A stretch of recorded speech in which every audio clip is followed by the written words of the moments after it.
जहां लोग रुक जाते हैं ना दोस्तों, बस वहीं से शेर अपना सफर शुरू करता है और वही उसकी असली शान है। इसलिए दोस्तों, जहां पर सामने वाला रुक जाए ना, लेकिन आप कभी मत रुकना, आप वहीं से अपने सफर को शुरू करना। नमस्कार दोस्तों, मैं ज्योतिष आचार्य सचिन कुकरेती आप सबका अपने चैनल नीलकंठ ज्योतिष में हार्दिक अभिनंदन करता हूं। दोस्तों, 19 अक्टूबर ये वो डेट है जहां पर 12 साल का जो इंतजार है, हालांकि वो तो खत्म हो गई होगा, क्योंकि देवताओं के गुरु देवगुरु बृहस्पति कर्क राशि में प्रवेश करने जा रहे हैं बहुत ही शॉर्ट टाइम के लिए, 46 दिनों के लिए, 46 दिन के लिए। लेकिन ये बृहस्पति का कर्क राशि में आ जाना, 12 साल के बाद अपनी उच्चस्थ राशि में आना, एग्जॉल्टेड होना, सिंह राशि वाले व्यक्तियों के जीवन में आखिर क्या बदलाव लेकर आने वाला है। क्योंकि बदलाव के लिए तो एक दिन कुछ ज्यादा नहीं बोल रहा हूं मैं, कुछ घंटे ही बहुत होते हैं अगर बदलाव जिंदगी में आना होता है, क्योंकि किस्मत कुछ ही सेकंड में बदल जाती है। अब ये 46 दिन बृहस्पति का उच्च राशि में आना, आपके 12वें घर में आना, जो कि सिंह राशि के लिए तो बृहस्पति वैसे भी एक कारक प्लेनेट माने जाते हैं। अब ये बृहस्पति का उच्च राशि में आना 19 अक्टूबर से लेकर 3 दिसंबर आपके लिए क्या बड़े बदलाव, जो कि सबसे शुभत्व, सबसे शुभ ग्रह माने जाते हैं, और सिंह राशि के जीवन में क्या बड़े बदलाव लेकर आएंगे, ये बहुत डिटेल में समझाने वाला हूं आपको। दोस्तों, ये कार्यक्रम जन्म राशि चंद्र राशि आधारित है।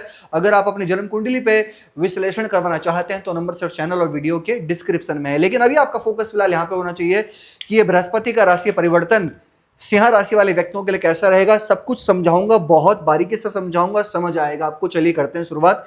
दोस्तों, सिंह राशि है आपकी, ठीक है। अब आपकी राशि से बृहस्पति आपके 12वें घर में आएंगे 46 दिनों के लिए। समझिएगा, बृहस्पति की जो दृष्टि पड़ेगी वो कहां पड़ेगी, सबसे पहले तो 7वीं दृष्टि पड़ेगी यहां पे, छठे घर पे, ठीक है।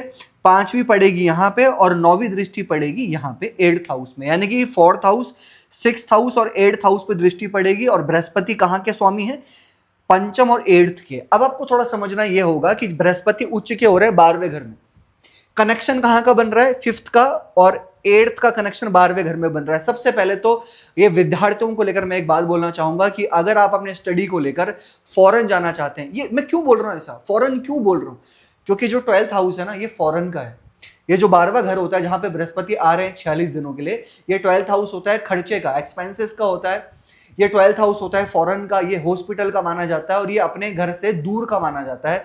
तो जब 5th लॉर्ड का कनेक्शन 12वें घर से बन रहा है, 8th का कनेक्शन 12वें घर से बन रहा है, यानी कि आपका स्टडी को लेकर या तो फॉरेन जाना, या फिर स्टडी को लेकर दूर जाना, या फिर अपनी स्टडीज में, अपनी पढ़ाई में कुछ परिवर्तन करना, या फिर कुछ ट्रैवलिंग करना, ठीक है, या फिर भागदौड़ करना, या फिर किसी कोचिंग को ज्वाइन करना, या फिर अपने एक लक्ष्य को, अपने गोल को फोकस कर देना, अपने लक्ष्य को निर्धारित कर देना। क्यों, क्योंकि यहां पे बृहस्पति उच्च के हो रहे हैं।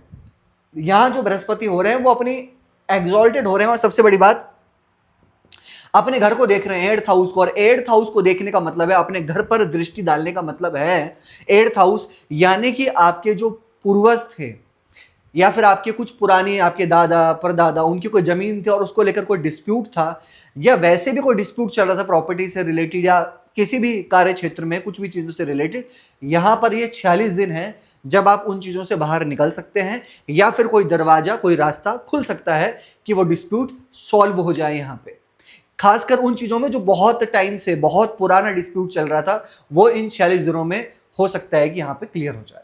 अभी मैं कुछ बातें आपको समझाना चाहता हूं। देखो, बृहस्पति 12वें घर में, और 12वां घर मैंने आपको बताया अभी ये हॉस्पिटल का है। सबसे पहले तो अगर आप किसी भी हॉस्पिटल्स में कार्य करते हैं, या आप खुद डॉक्टर हैं, या कोई भी काम करते हैं आप हॉस्पिटल में, तो बृहस्पति यहाँ पे उच्च के हो रहे हैं, यानी कि आपको ग्रोथ मिल सकता है यहाँ पर।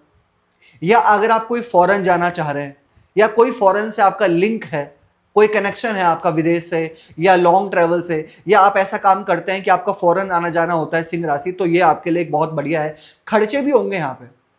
यहाँ पर मैं ये भी देख रहा हूँ कि आपके एक्सपेंसेस भी हो सकते हैं, अपने संतान को लेकर एक्सपेंसेस हो सकते हैं। आपकी अगर चाइल्ड है तो चाइल्ड को लेकर इन 46 दिनों में संतान को लेकर किसी ना किसी चीजों को लेकर बड़ा एक्सपेंसेस यहाँ पे दिखाई दे रहा है। या तो शादी में पैसे लगना, या उनके कोचिंग और उनकी पढ़ाई में ज्यादा पैसे लगना इस टाइम फ्रेम पर, या उनके लिए कुछ ज्यादा बड़ा पैसा लगना, ऐसा यहाँ पे मुझे थोड़ा दिखाई दे रहा है। अब एक चीज मैं कहूंगा, बृहस्पति की दृष्टि छठे घर पर भी पड़ रही है, वो भी 5th और 8th लॉर्ड होकर, ठीक है। बृहस्पति की दृष्टि छठे घर में फिफ्थ लॉर्ड होकर, यहाँ पे दोस्तों मैं एक चीज आपसे कहना चाहूंगा कि जो लव रिलेशन में है ना, मैं बस आपसे इतना कहना चाहूंगा कि अपने मूडी नेचर पे मूड स्विंग ना करें और छोटी छोटी बातों पर आर्ग्यूमेंट के चक्कर पे आप ना पड़े, क्योंकि मुझे दिख रहा है कि आर्ग्यूमेंट हो सकता है, क्योंकि फिफ्थ का कनेक्शन 12वें घर पे, फिर वापस से बृहस्पति छठे घर में देख रहे हैं। लव रिलेशन में थोड़ा बहुत आर्ग्यूमेंट देखे जा सकते हैं, लेकिन बृहस्पति यहाँ पे उच्च चुके हैं तो आपको रियलाइजेशन भी होगा। जब बृहस्पति की शुभ दृष्टि छठे घर पर पड़ रही है, इसका मतलब वो घर एक्टिव होगा। सबसे पहले तो यहाँ पे पॉलिटिक्स भी हो सकती है, वर्किंग प्लेस में आपके काम बढ़ेगा, काम में ग्रोथ होगी, करियर में नौकरी मिलने की पॉसिबिलिटी अच्छी है इन 40 दिनों के अंदर अंदर, क्योंकि एक बहुत अच्छा परिवर्तन है। लेकिन छठे और आठवें दो त्रिक भाव में दृष्टि पड़ने का सीधा सा अर्थ है कि पॉलिटिक्स भी होगी, पीठ पीछे लोग कहीं ना कहीं आपको डाउन करने की कोशिश भी करेंगे, लेकिन करेंगे या नहीं करेंगे, आपकी शनि की ढैया भी चल रही है। अब अगर आपकी कुंडली में शनि खराब होंगे, शनि की स्थिति बहुत खराब होगी, तो जाके हो सकता है कि आप थोड़े से डाउन हो जाओ या पॉलिटिक्स आपके ऊपर हावी हो जाए, अगर शनि कमजोर होंगे तो। लेकिन अगर आपकी कुंडली में शनि अच्छे हैं तो फिर आपके ऊपर कोई भी प्रभाव नहीं होगा, क्योंकि यहां पर ब्लेसिंग आपको मिलने वाली होगी। अब एक चीज है, देखिए शनि आपके यहाँ पे 8th हाउस में ट्रांजिट कर रहे हैं और 2nd हाउस पे शनि की दृष्टि यहाँ पे पड़ रही है और पंचम पे भी दृष्टि है। मैं संतान पक्ष को लेकर यहाँ पे बहुत अच्छा बोलना चाहूंगा दोस्तों। सिंह राशि, अगर आप फैमिली की प्लानिंग कर रहे हैं, आपके लिए बहुत अच्छा है। क्यों अच्छा है? क्योंकि यहाँ पे बृहस्पति की जो दृष्टि है 4th हाउस पे भी है।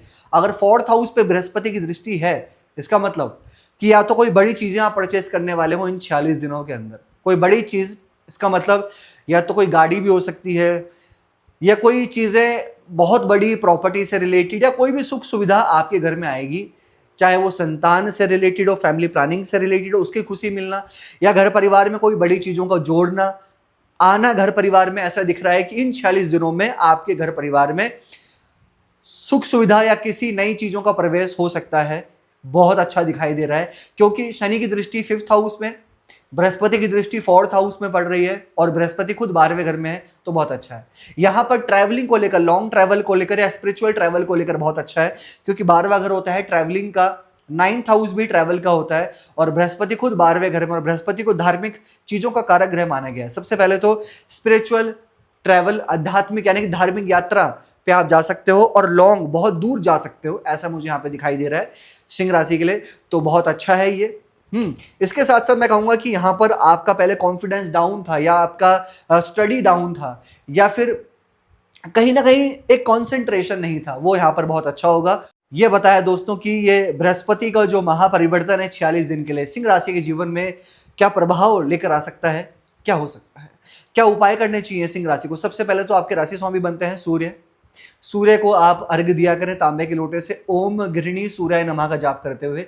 डेली हनुमान चालीसा का पाठ आपको करना चाहिए और सूर्य का बीज मंत्र करना चाहिए आपको, ओम ह्राम ह्रीम ह्रोम सह सूर्याय नमः 108 बार डेली सुबह सुबह। कैसे लगे आपको वीडियो? लाइक कीजिएगा, शेयर कीजिएगा, बने रहेगा दोस्तों हमारे साथ में। हर हर महादेव।